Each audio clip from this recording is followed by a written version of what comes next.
Welcome to another episode of Coffee with April.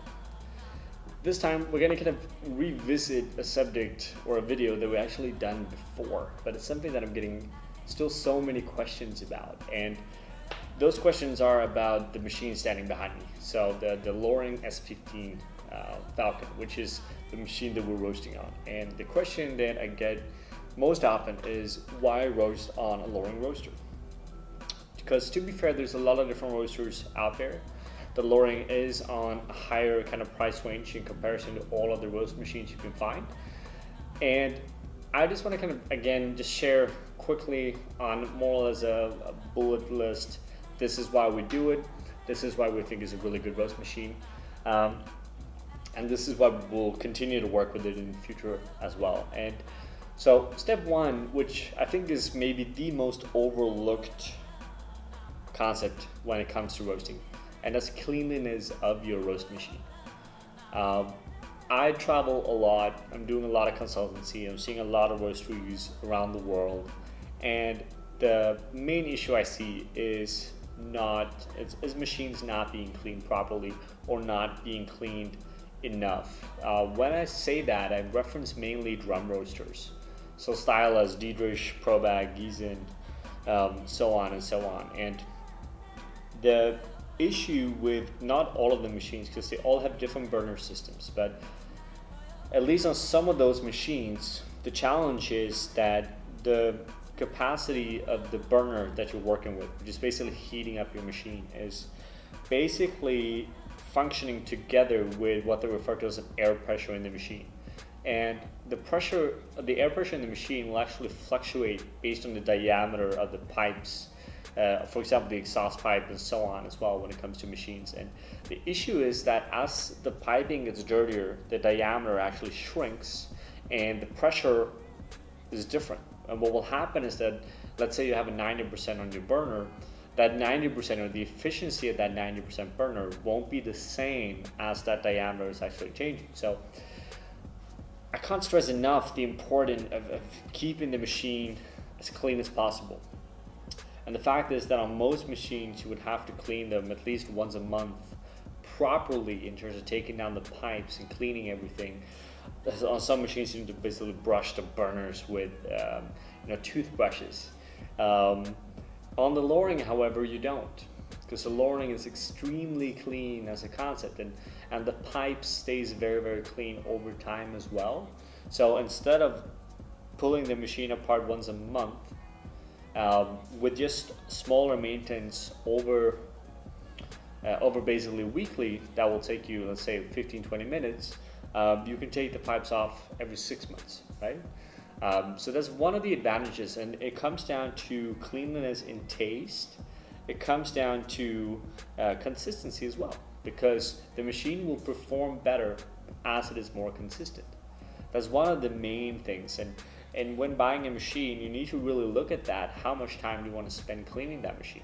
I know most people don't like to clean their machines, which is why they end up in a situation where they're roasting with a dirty machine that will give you inconsistent coffee and that will give you a taste experience that's not clean, right? So that's something that people need to factor in, which they don't really do. The second reason why I think it's so interesting is the range of power you can do. So usually on a roast machine, I would recommend to have a slightly lower batch size in relationship to capacity, closer to 50% of the total capacity of the machine. So if you have a 20 kilo machine, I would probably work with a 10 kilo batch. And that is because I like to roast coffees differently. So I need a wide range of possibilities, right? If you were only roasting all the coffees one way, do whatever batch size you want to. Because you're not going to need to apply different amounts of energy at different times. But I like to do that. So I don't have enough flexibility on most of the roast machines. On the Loring, however, I find that the best results are between 80 to 85% of the capacity, which is allowing me to roast bigger batch size, which helps my productivity. It makes my production days faster, and it makes my coffee still really tasty, which is really a benefit, because what you want to do when you buy, let's say you buy a 15 kilo machine, you want to be able to roast close to a 15 kilo batch, right? because you don't want to buy a 15-kilo machine and roast 7.5 kilos. That doesn't make any kind of sense, right? Because you need to actually produce coffee, and more than often I find that larger batch sizes in alluring will outperform smaller taste-wise on almost any day of the week, which is something that I do feel is really, really interesting.